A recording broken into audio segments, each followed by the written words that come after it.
Titans season finale was not what I completely expected at all.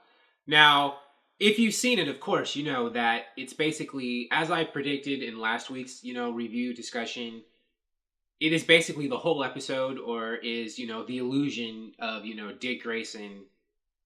Dick Grayson goes into the house, and I guess Trigon does some kind of mind whammy on him, similar to what Trigon does to the Titans in the comics. And the whole episode is basically what's going on in Dick Grayson's head, dealing with a crazy Batman and giving into his dark side, by having to kill, cross that line, kill crazy Batman and embrace his dark side. Which is similar to, the mental trials and tribulations Trigon has put the Titans through in the comics.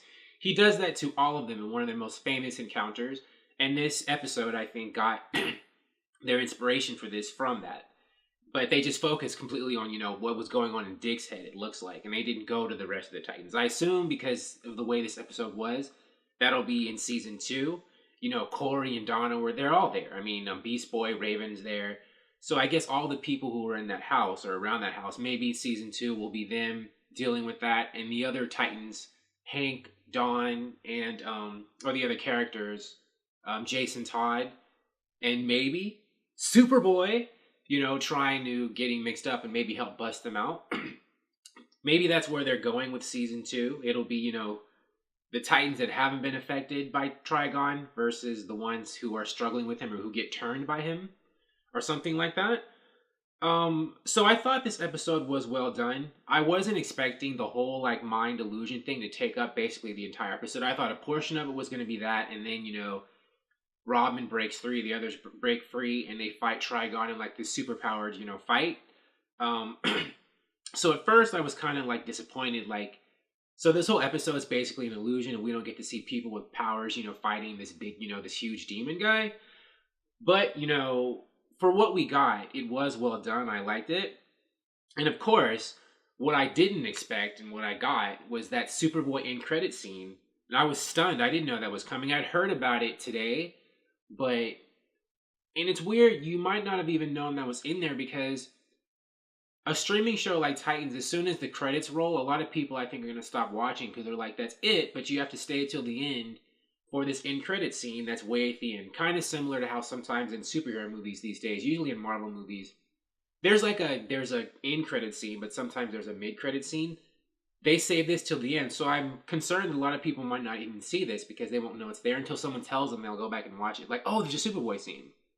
My favorite part of the episode, of course, was the Superboy scene, where that super buffed out guy, or body double, breaks out and he frees Crypto and he beats up all those scientists and he rescues his dog and he leaves. And you see, a lot of people might not know who that is, but I knew exactly who it was when I read the comics until they zoom in on his shoulder and you see the Superboy tattoo, or I don't know. Yeah, I guess it's a tattoo. The marking they put on him, probably the noted so they can know who that is. And I'm wondering if a lot of people will even know that's supposed to be Superboy and not Superman. Maybe it is Superman, but I think it's Superboy because he's in a lab and stuff like Project Cadmus. I'd seen rumors earlier this year that Superboy was going to be a member of season 2, but I didn't pay attention because, when it comes to rumors about TV shows, you never know. I filed that away with all these other rumors about this show and other shows that may or may not be true, so I dismissed it. But it looks like those rumors had some merit. Wow, Superboy wasn't a member of the Titans during the George Perez, Marv Wolfman run in the 80s that this season took inspiration from. He joined a much later version of the Titans, decades later. So I guess, this Titans show is going to go through, merge, all the different seasons or different eras of Titans in the comics into, one, show, basically. Because Superboy didn't join the Titans until, I think the 2000s or the late 90s, way after that 1980 stuff. I think it was the 2000s when Superboy joined. This version of Superboy, Connor Kent, or Kon-el, he's like a clone of Superman and Lex Luthor. And I'm wondering if they're going to go, since this version of this Titans TV show, they're focusing on, Titans going dark. If in order to have this Superboy go dark, if they're going to have that be his Lex Luthor side, or if they're going to have him war with, the Clark Kent versus the Lex Luthor side. Is he going to be kind of like our version of getting an evil or dark Superman, perhaps? I'm curious to see what direction they're going to go with this character in terms of his portrayal and personality. if they're going to have, him be the evil, well, not evil, but hardcore, gritty Superman that I guess is kind of popular these days, like in the Justice video games, and kind of the broody, depressed, mopey Superman in like the Man of Steel and BVS movies. That Superman wasn't evil though. He wasn't dark. He was kind of like depressed Superman. Evil Superman's Injustice and what we may be getting evil Superboy in Titans. But that was cool. I can't wait. Of course, because we have a body double, a big thing's going to be, who are they going to cast to be Superboy when season 2 starts filming? I think it starts filming like in February, so I guess we won't have too much long to wait, right?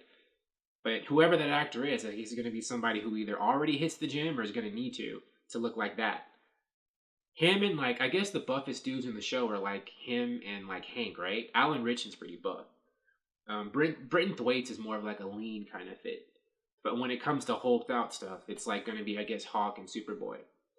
And then I wonder, is Donna Troy, Wonder Girl, going to become a member in season 2? I guess, because so season 2 is going to be pretty big. A lot of cool superpowered characters. We have the Titans who are already here, and then the ones that were introduced, as these side characters who were going to show up, and Superboy.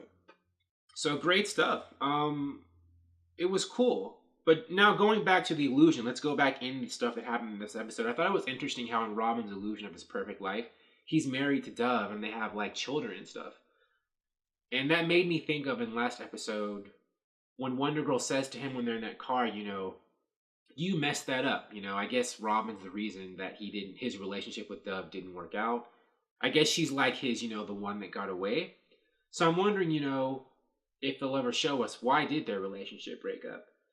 And then, in his illusion, Hank shows up as the house painter helping. And, Robin's like, what the hell is Hank doing here? Which is similar to how when Hawk and Dove were first introduced in this season, in the second episode of the show, when Robin shows up, Hank and Donna are in a relationship, and Hank's kind of like, what the hell is he doing here? It's like, it mirrors what happens in the first episode. So I guess, Dawn's a player. She's not a player, but, she has her current boyfriend and her ex-boyfriend. They're still in her, orbit, both of them. And so that's going to cause drama and friction. And I think that's cool. And in the comics, Dove and Robin, I think, never hook up or have anything to do with each other. They made that for this show. At least if I recall. I haven't read those comics. I don't think Dove and Robin have anything to do with each other in the comics whatsoever. They made that up for this show. But all in all, like, really good. And what I thought was interesting, this is just something I noticed when Robin checked into that hotel in Gotham. And I was like, man, Gotham's become really ghetto because, or maybe that's always been a ghetto hotel. He was like, the guy at the counter was like $55 a night. And I was like, $55 a night? That's like Motel 6 or something. And then at first he says, how many hours?